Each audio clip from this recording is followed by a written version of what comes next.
Welcome back to the deep dive. Today, we're really embarking on a culinary adventure. It promises to transform how you think about remarkably versatile fruit, the blueberry. We're definitely going far beyond just simple jams today. We're exploring a whole universe of flavor and preservation techniques, and you've brought us this really extraordinary source for this deep dive. It's titled Blueberry Groovy Preserve Collection. And trust me, this isn't just, a recipe book. It's more like an instruction manual for what it calls 22 tracks of pure blueberry magic. Apparently designed to turn your kitchen into this like hub of creative culinary activity. I'm genuinely eager to unpack these. Absolutely. And our mission with this deep dive is, well, to meticulously break down each one of these unique blueberry preserves. We're treating this as a really comprehensive instructional guide, diving into every single detail. For each creation, we'll explore the why behind, every ingredient, every precise process step.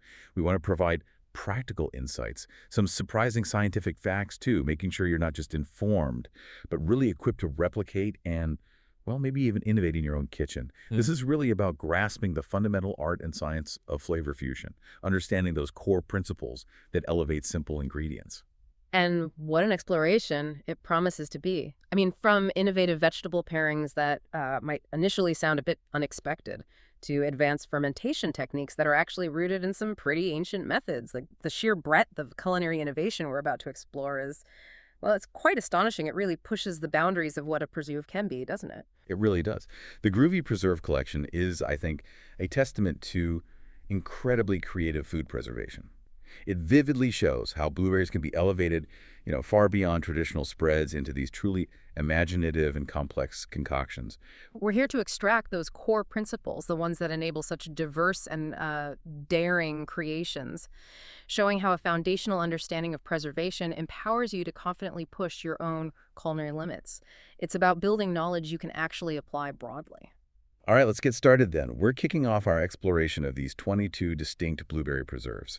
And be ready, because our approach today is definitely instructional and detailed. We're giving you a thorough walkthrough of each so you'll feel completely informed, understanding not just the steps, but the foundational reasoning behind them. That's the plan. For each preserve we highlight in detail, we'll meticulously examine the key ingredients, the precise process steps, the underlying flavor science, and some practical applications too. Our goal is to make this a truly comprehensive tutorial, making sure you understand not just what to do, but why each action is crucial for the final product. Okay, first up for our detailed exploration, the blueberry roasted carrot akar. This one sounds vibrant, Indian-inspired, promising a really fascinating fusion of flavors. So what are the core components we're working with here? Right, ingredients. We need 2 cups of fresh blueberries, naturally, and 1.5 cups of rainbow carrots, specifically roasted and diced. And the source highlights rainbow carrots, not just for looks, but for their nuanced sweetness profile, which is important. Right, that specific sweetness plays a role later. Then, 3 tablespoons of sunflower oil as the base. For whole spices, 2 tablespoons of coriander seeds and 1 tablespoon of cumin seeds. These lay down that deep aromatic foundation and flavor enhancers. 2 teaspoons turmeric powder, a 1-inch piece of minced ginger, 2 tablespoons apple cider vinegar, 1 tablespoon jaggery, that's the unrefined cane sugar, and green chilies to taste for just a subtle warmth. Okay, so the process for this akar, it's really designed to build layers of profound flavor. First step, roasting those rainbow carrots. You roast them at 425 Fahrenheit, that's pretty high, for about 35 minutes until they are deeply caramelized. Instructionally speaking, this high heat and the extended roasting time, it's critical. It concentrates their natural sugars, leading to this profound, almost honeyed sweetness. That's the Maillard reaction, right? Exactly. That process creates new complex sugars, savory notes too, and they act as a fundamental flavor anchor for the preserve. It grounds the blueberry's bright acidity. Next, you heat the sunflower oil. Once it's warm, not smoking, just warm and the horror. Add the whole coriander and cumin seeds. You cook them until they just start to gently pop and release their full fragrance. This technique, tempering or blooming the spices, it's vital. Why vital? Because it extracts the maximal flavor and aromatic compounds from the whole spices. It infuses the oil with their essence before you add anything else. Got it. So flavor base first. Right. Then stir in the turmeric and the minced ginger. This creates that golden hue, builds a complex aromatic base. Turmeric gives earthy warmth and color. Ginger adds that fresh, zesty heat. Finally, you gently fold in the blueberries and those roasted carrots. The instruction really emphasizes gentle handling. You want the berries to burst just enough, see, to create these beautiful purple streaks through the orange carrots. Ah, okay. Not just mishing it all together. Precisely. It's not about making a uniform mixture. It's about creating visual and textural interest, letting the blueberry juices mingle with the carrots. You get this vibrant, delightful color combination. So if we look at why this particular combination works, it's really quite insightful, isn't it? The acar uniquely leverages that Maillard reaction from roasting the carrots, creating those new complex sugars. And these sugars, they don't just add sweetness, they act as that vital flavor anchor you mentioned, grounding the blueberry's natural bright acidity. Exactly. And that grounding effect allows the aromatic, warm spices to really bloom and integrate properly without overwhelming the fruit. You get a deeply balanced, exciting flavor experience. Okay, so how would you use this? Practical applications. Well, the Sikar is incredibly versatile. You can serve it alongside warm naan bread, for instance. Its fantastic, sweet, savory, tangy notes offer a superb counterpoint to the soft, warm bread. Makes any meal feel elevated. I can picture that. Or, for an appetizer that's genuinely sophisticated, try spooning it over grilled halloumi cheese. Ooh, nice. Yeah, the salty, firm texture of the halloumi is wonderfully complemented by the complex, spicy sweet profile of the Ekar. It's a real conversation starter. Shows that preservation can go way beyond simple sweetness. Okay, let's turn our attention to something really luxurious, definitely unexpected. The blueberry duck fat confit. This creation really challenges traditional notions of preserves, doesn't it? Bringing together sweet and savory in such an opulent way. Tell us about the key ingredients for this one. Okay, so we'll need 2 cups of large blueberries. The source specifies large here, presumably to maintain their structure during the confit process. That's right, smaller ones might just fall apart. The star ingredient, obviously, is 3/4 cup of rendered duck fat, emphasizing its unique richness. Sweetness comes from 2 tablespoons of maple syrup. For aromatics, 4 sprigs of fresh rosemary, 3 bay leaves, and 1 strip of lemon peel. A touch of spice is provided by 1 teaspoon of pink peppercorns. And finally, flaky sea salt to taste. Okay, this confit is truly a high-class operation. It demands precise temperature control. That's the key. First, you absolutely must heat the rendered duck fat to exactly 180 degrees Fahrenheit. No higher, no lower if you can help it. Why so specific? Because this low, consistent temperature is crucial for a true confit. It allows for that slow, gentle cooking. It preserves the fruit's delicate texture without actually frying it, while letting the duck fat infuse its richness. Once the fat hits temperature, you add the rosemary, bay leaves, and lemon peel. These aromatics infuse the duck fat first, creating a fragrant, complex herbal and citrus base that will then permeate the blueberries. So you flavor the fat first. Makes sense. Exactly. Next, gently add your large blueberries to that infused fat. You'll cook them slowly, gently for about 45 minutes. The goal here is for them to become tender but still retain their shape. The extended, gentle cooking in the fat slowly concentrates their flavor and softens their texture without causing them to break down completely. Like poaching, almost, but in fat. Sort of, yeah.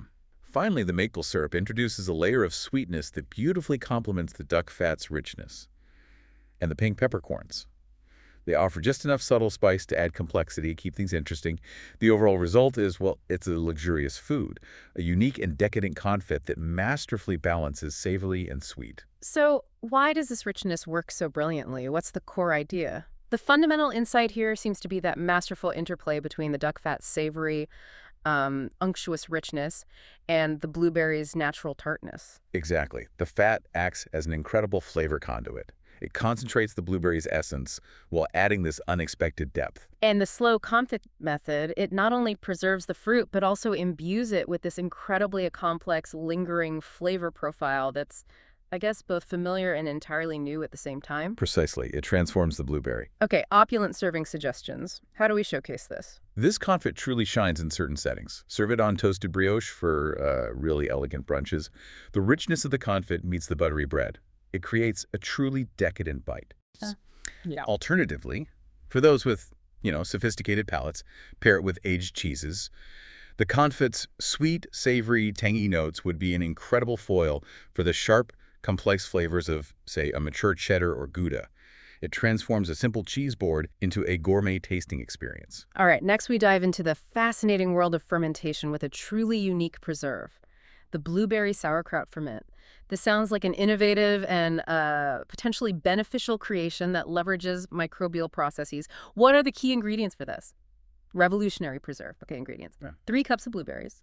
Crucially, 1 cup of fresh sauerkraut juice. The source says this is our unique starter culture, introducing those beneficial bacteria. That juice is key. Don't use pasteurized. Right.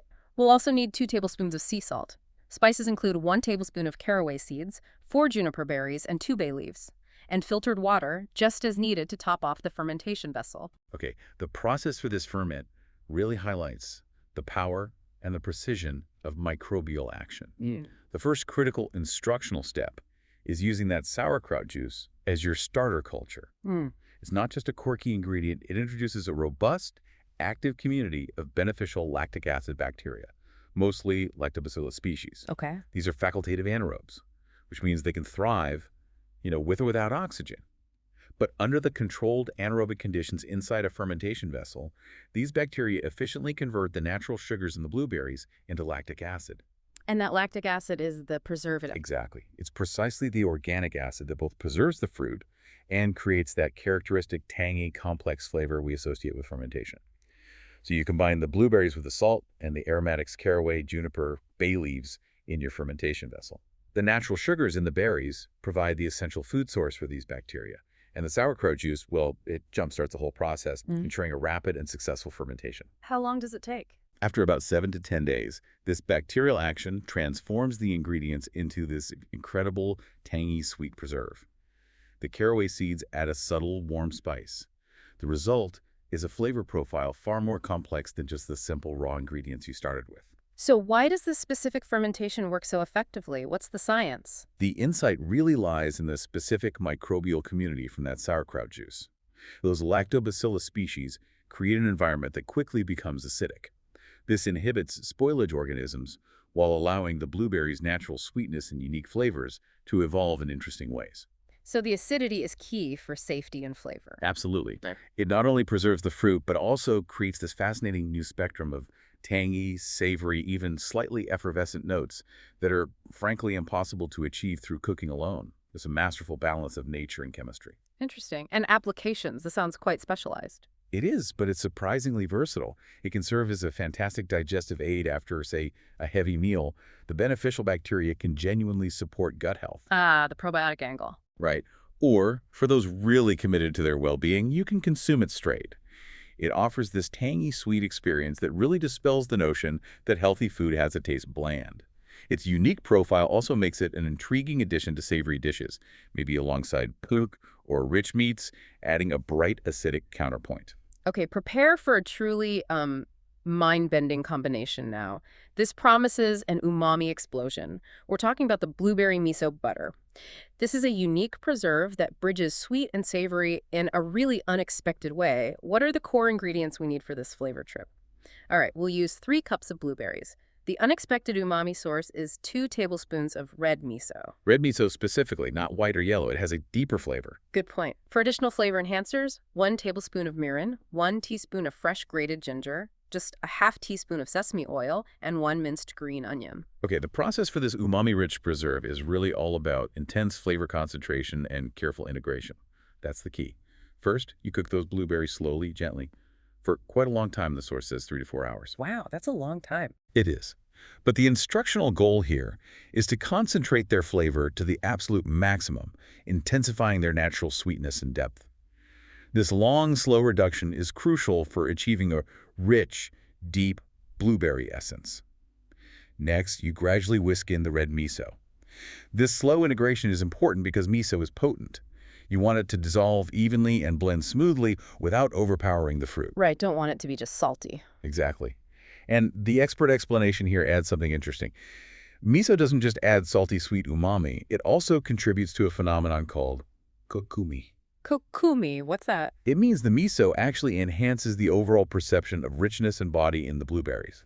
It makes the flavor feel rounder, more profoundly satisfying, almost like a savory sweetness itself. Fascinating. Then mirin is added, contributing subtle sweetness and a hint of, sake-like complexity. Finally, that little bit of sesame oil provides a nutty finish that ties everything together, adding another layer of aromatic richness that beautifully complements both the miso and the blueberries. Why does this flavor trip work so spectacularly then? Is it just the sweet-salty contrast? It seems the core insight is that kokumi effect you motion. The red miso doesn't just contribute fermented saltiness to balance the blueberry sweetness. Right. It actively amplifies the overall perception of richness and mouthfeel. And both ingredients, blueberries and miso, apparently share inherent umami complexity, creating this synergistic effect that results in an incredibly addictive and profoundly satisfying flavor profile. It feels much deeper than just the sum of its parts. Precisely. It's a unique synergy. Okay, applications. These sound like they need to be bold uses. Definitely bold. This miso butter is incredibly versatile in that context. You could use it as a glaze for salmon, for instance, creating dinners that genuinely impress. The sweet, savory umami notes would form a truly unforgettable main course. I can see that working. Or, for sides that genuinely steal the show, try spreading it on grilled vegetables, like asparagus or eggplant. Its rich flavor transforms even simple produce into something extraordinary and complex. All right, let's move to something truly elegant, almost ethereal. Our next preserve is the blueberry lavender paste. This offers a sophisticated and aromatic journey for the palate. What are the core ingredients for this refined creation? Okay, we'll start with 4 cups of blueberry puree. For sweeteners and thickeners, half cup of honey and 3 tablespoons of agar powder. Agar-agar, the seaweed-based gelling agent. Right. Flavor enhancers include 2 tablespoons of culinary lavender. The source emphasizes culinary for safety and ensuring the correct, delicate flavor profile, not soapy. Very important distinction with lavender. And 1 tablespoon of lemon juice plus half teaspoon of vanilla. Okay, the process for creating this ethereal paste is really centered on delicate infusion and achieving a precise texture. First, you infuse your honey with the culinary lavender. You do this by warming it gently for about 15 minutes. The crucial instructional point here is that gentle warming. It ensures the floral notes are subtle and aromatic, not overwhelming or, as you said, soapy. The goal is extracting the delicate aroma without making the flavor too strong or harsh. Finding that balance. Exactly. Next, you'll strain out the lavender buds from the infused honey. Then combine this fragrant honey with the blueberry puree. This mixture is then slowly reduced for about 45 minutes until it becomes quite thick. This reduction step concentrates both the blueberry flavor and that lavender-infused honey, creating a rich, deeply flavored base. And the texture, how does it become a paste? That's where the agar comes in. Finally, for that specific, elegant texture, you dissolve the agar powder thoroughly in the hot mixture. Agar needs to be fully dissolved in hot liquid to activate its gelling properties properly. This step is what creates that perfect, sliceable consistency, resulting in a paste that is firm yet delicate, wonderfully memorable for its unique texture. Okay, why does this elegance work so beautifully? What's the synergy here? The core insight seems to be how lavender's delicate floral notes don't just add aroma, but actually enhance and kind of extend the blueberry's natural aromatic compounds. Yeah, it creates a complex, layered sensory experience. It's not just a pairing, it's more like an aromatic synergy. And the honey adds a depth of sweetness that maybe sugar alone couldn't provide, creating this truly multidimensional flavor that feels both refined and deeply comforting. Exactly right. Honey brings its own floral notes too, often. Okay, classy applications. How do we use this sophisticated paste? This paste really shines in more sophisticated settings. You could cut it into precise geometric shapes, maybe small cubes or diamonds, and arrange it on cheese boards. It provides a beautiful, aromatic, and textural counterpoint to various cheeses, especially milder ones like goat cheese or brie. Looks like little jewels on the board. It really does. Alternatively, for desserts that exude pure sophistication, serve it alongside dark chocolate. The floral blueberry paste with rich, slightly bitter dark chocolate is a truly decadent and harmonious pairing. Offers a very elevated sweet experience. And we've reached our final detailed exploration for today, a true grand finale in the collection.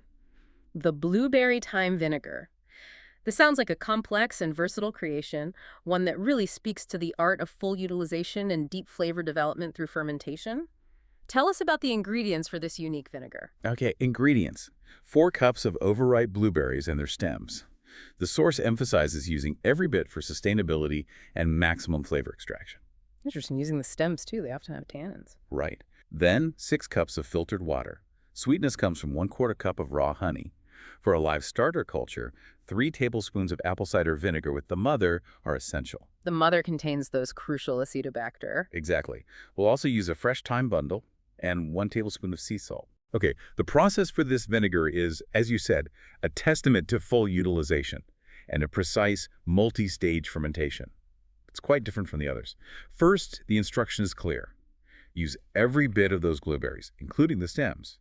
This highlights a sustainable approach, yes, but also a deeply flavorful one. The stems contribute valuable tannins and additional flavor compounds that actually enrich the final vinegar. So waste not, want not, and get better flavor. Pretty much. The process involves a two-stage fermentation. Initially, you'll ferment the blueberries with the thyme bundle in the salty brine. This first stage, lasting about 7 days, is where the natural sugars in the fruit, combined with the raw honey and the ambient yeast present on the blueberries themselves, convert into an alcohol base. It creates kind of low-alcohol blueberry wine, essentially. Okay, stage one is making alcohol. Right. Then the true magic of the second stage begins. You introduce the apple cider vinegar with the mother. This mother contains active acetic acid bacteria, or acetobacter. Over a prolonged period, we're talking 10 to 14 weeks, these specific bacteria work to convert the alcohol produced in stage 1 into acetic acid. That's what creates the vinegar. Wow, that's a long process. It is. This two-stage fermentation, enhanced by the time steeping throughout, builds this natural complexity that develops slowly, like a perfectly crafted song, as the source poetically puts it. That slow, extended fermentation is what develops the deep, nuanced flavors and sophisticated acidity. The result is a vinegar that is truly complex and remarkably versatile, showcasing a profound transformation of simple ingredients. Okay, why does this grand finale work so beautifully? What makes it more than just flavored vinegar? The core insight here seems to be the power of that two-stage fermentation, especially that prolonged second stage facilitated by the mother. Absolutely. That controlled, extended process allows for the development of a much broader spectrum of complex acids and aromatic compounds than simple infusion could ever achieve. And the time. Thyme's herbal notes bring a wonderful brightness that harmonizes with the blueberry's natural richness. But it's the specific microbial action over weeks that creates layers of savory, sweet, and tart notes.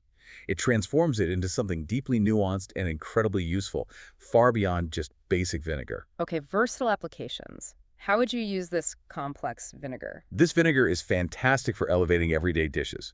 Use it in salad dressings, of course. It would make dressings that truly taste like a summer garden, with its sweet, tart, and herbal notes brightening any greens. Vinaigrette potential is high. Very high. Yep. Or, for those serious about flavor, add it to cocktails. Maybe a shrub or even just a dash in something like a gin and tonic. House-made ingredients like this vinegar can really elevate your mixology, introducing a unique, sophisticated tang and aromatic depth that truly impresses. #tag overview of other blueberry preserves from the collection. Wow, okay. That concludes our really deep dive into 6 particularly unique preserves from this collection. But, as we said, the Blueberry Groovy Preserve Collection offers so much more. Let's maybe briefly touch upon some of the other fantastic creations you'll find, perhaps grouping them by their culinary approach or style. Absolutely. While we've explored the detailed mechanics of a few, it's important to recognize the full spectrum of innovation within this collection. Many of these other preserves offer equally fascinating insights and applications, even if we don't go into quite as much detail right now. Okay, so for listeners who maybe appreciate classic elegance or comforting dessert, what else does the collection feature in that vein? Oh, several irresistible options there. We have the blueberry caramelized leek chutney. The source called it a sophisticated cat of a preserve. It balances the mild sweetness of slow-cooked leeks with tart blueberries and fresh tarragon, gives a refined, savory sweet profile that's perfect with roasted meats or maybe some sharp cheese. Leeks and blueberries, interesting. Then there's the blueberry mascarpone curd, described as a smooth talker. This uses strained blueberry puree, rich mascarpone, and those carefully tempered egg yolks to create a decadent, velvety curd. Perfect for filling pastries or just spooning over scones. That sounds incredibly rich. It does. And the blueberry vanilla preserves a classic beauty. This relies on large blueberries and real vanilla beans for a timeless, aromatic spread. Incredibly comforting, never goes out of style. Pure classic. You can't go wrong with vanilla. Never. Lastly in this group, the blueberry coconut dolce. This offers a tropical getaway, combining blueberry puree with rich coconut cream and palm sugar. Cooked low and slow to develop deep caramel notes. Ideal for drizzling over desserts like ice cream or even breakfast items like pancakes or yogurt. These selections really highlight how blueberries can be celebrated in more traditional, yet still elevated forms. Okay, what about for those seeking something truly refreshing or maybe a surprising textural experience? What does the collection offer there? Absolutely, there are some incredible entries for that too. The blueberry cucumber gel, dubbed a cool cat, is incredibly innovative. It uses crystal clear blueberry and cucumber juices with agar powder to create this light, refreshing gel, perfect as a palate cleanser between courses, or maybe cut into cubes for a fancy cocktail garnish. Gel is an unusual texture for a preserve. Very. Then we have the blueberry zucchini letter called an earth child. This combines blueberry puree with grated zucchini and agave. Then it's dehydrated into a portable, healthy snack like fruit leather, but with zucchini. Zucchini, does it taste like zucchini? Apparently, the zucchini adds body and nutrition without overpowering the berry flavor. Interesting way to sneak in veggies. And the blueberry mint shrub. This is the refreshing rebel. It's a drinking vinegar, like the time one we discussed, but made by macerating blueberries with sugar and mint first, then fermenting with white wine vinegar, offers a tangy, invigorating base for sparkling drinks or cocktails. Shrubs are definitely making a comeback. They are. These options really showcase how different textures and applications can completely transform the blueberry experience. All right, and for listeners looking for preserves with a bold kick, or maybe an unexpected savory twist, I bet there are some dynamic fusions in there too. Oh, definitely. The blueberry ginger jam is described as a spicy dancer. It combines blueberries with plenty of minced ginger, turbinado sugar for depth, and a hint of cayenne. Gives you a warming, complex jam that's far from basic. Ginger and blueberry is a nice combo. It is. Then the blueberry balsamic sauce, the Italian stallion. This reduces blueberry puree with aged balsamic vinegar and fresh sage. Creates a suave, complex sauce, perfect for savory dishes like grilled pork or even duck. Aged balsamic makes a difference there. Big difference. The blueberry orange marmalade is a citrus celebration. It uses segmented oranges, the zest, and a touch of Grand Marnier. Creates a bright, complex marmalade with that characteristic bitter edge from the peel. Classic marmalade technique, but with blueberries. Exactly. And finally, perhaps the most surprising, the blueberry horseradish mostarda. Truly a wake-up call. This combines blueberries with prepared horseradish, mustard seeds, and white wine vinegar for a pungent, spicy, yet surprisingly harmonious condiment.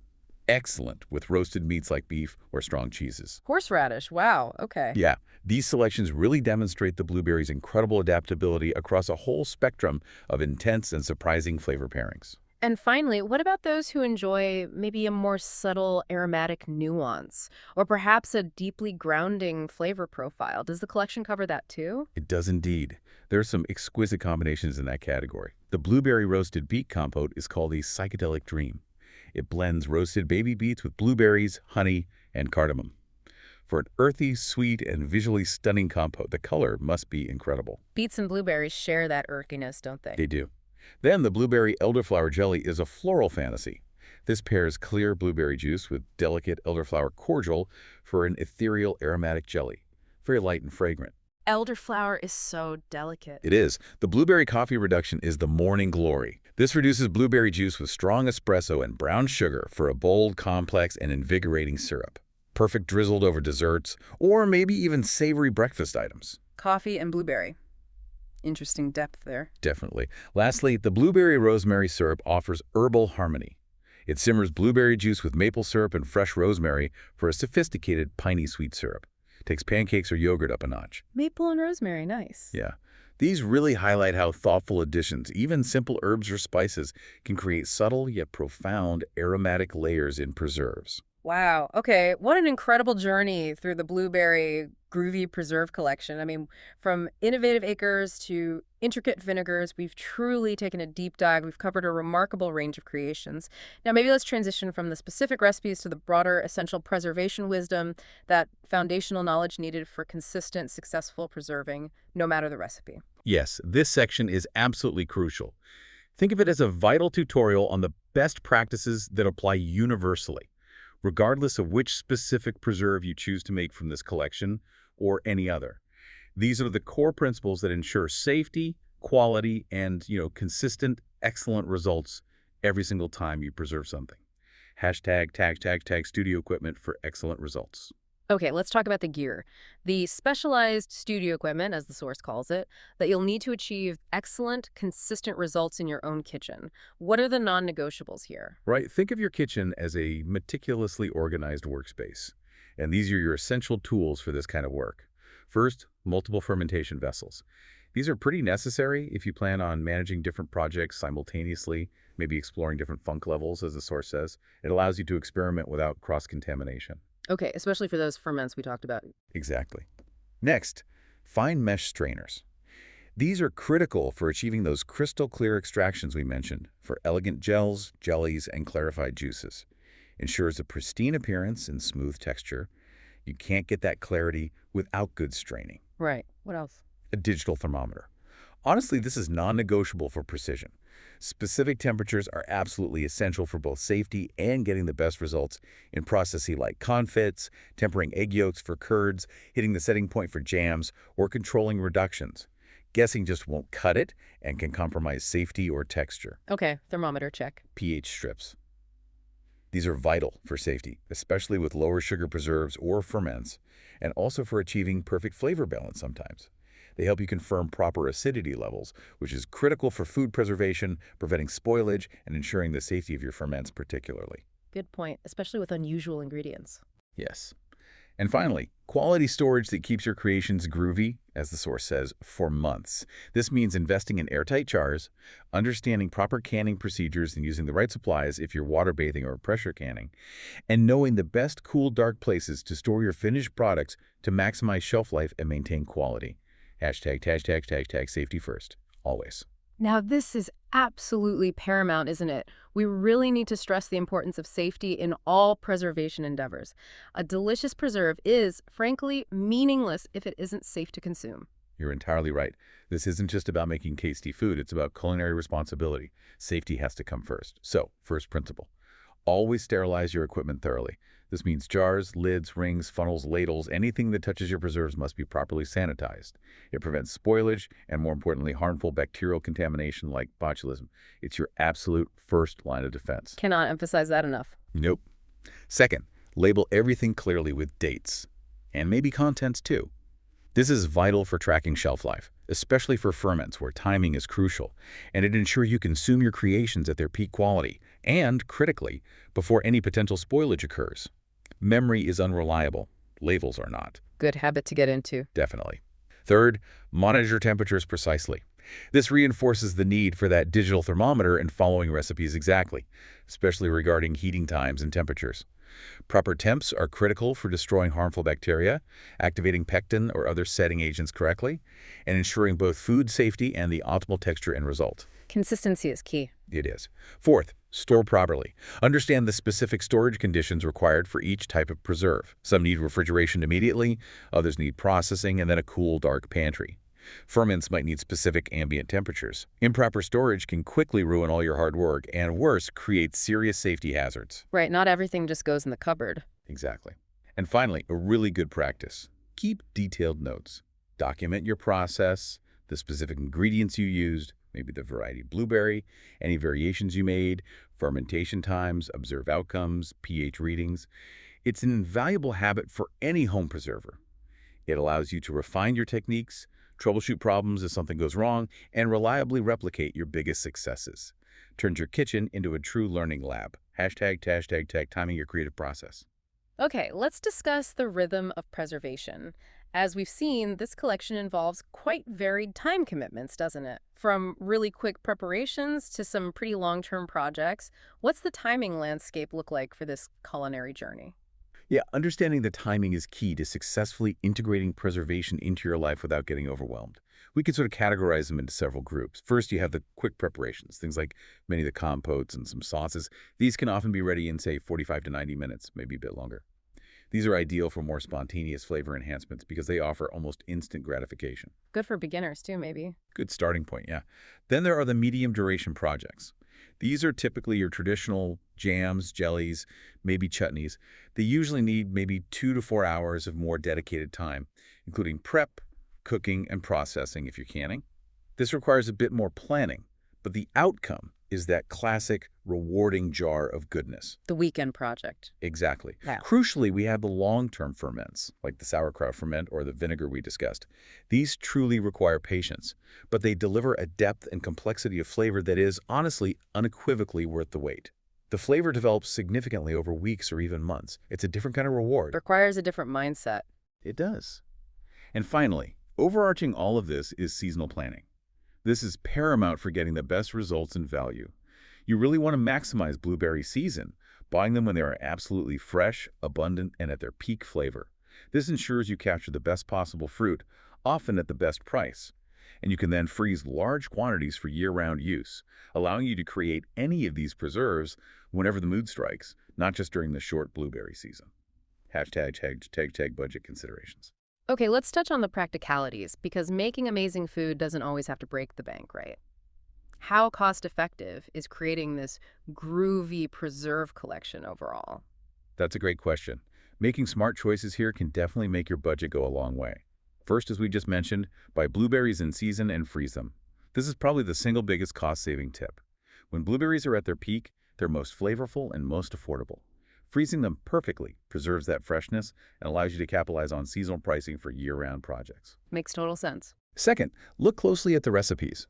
Many of these unique combinations, as we've seen, actually utilize relatively affordable vegetables and pantry staples. Carrots, leeks, beets, cabbage for sauerkraut juice, vinegar, sugar, common spices. This demonstrates that achieving exotic and complex flavors doesn't always require expensive niche ingredients. You can be creative with basics. Good point. It's not all truffles and saffron. Not at all. Third, consider your investment in equipment, especially for fermentation. While there might be an initial cost for specific vessels, airlocks, maybe weights, it pays significant dividends in flavor complexity over time. It allows you to create truly unique, high-value products like complex ferments or vinegars that would be very expensive to purchase pre-made if you could even find them. Pays for itself over time. Often, yes, if you use it. And finally, maybe the key takeaway on budget. Homemade preserves consistently cost less than artisanal store-bought versions, but often taste twice as good. Seriously. You gain vastly superior quality, you have complete control over the ingredients, no weird additives, and you get a truly unique custom product tailored to your taste, all for a fraction of the price you'd pay for those tiny gourmet jars in fancy shops. Hashtag outro. Well, what an incredible journey we've just completed. I mean, from the blueberry roasted carrot all the way to the blueberry thyme vinegar, we've truly taken a deep, detailed dive into the blueberry groovy preserve collection. We've explored the sheer diversity, the boundless creativity packed into these 22 recipes. It really has been a comprehensive and very detailed exploration today. Indeed, this collection, I think, represents the full spectrum of preservation possibilities, or at least a really exciting slice of it. We've delved into everything from familiar, comforting preparations to truly experimental combinations that push culinary boundaries, all while, hopefully, respecting the art and the science of food preservation.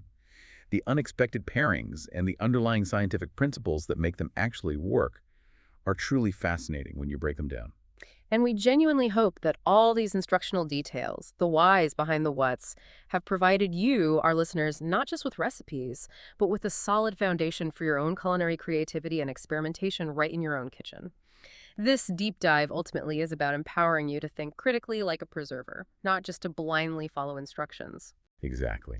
And perhaps for our final provocative thought for you today, thinking about everything we've discussed, what fascinating new ingredient, maybe one you've never considered pairing with fruit before, could you pair with a familiar food, like blueberries or something else, to create your own truly innovative preserve?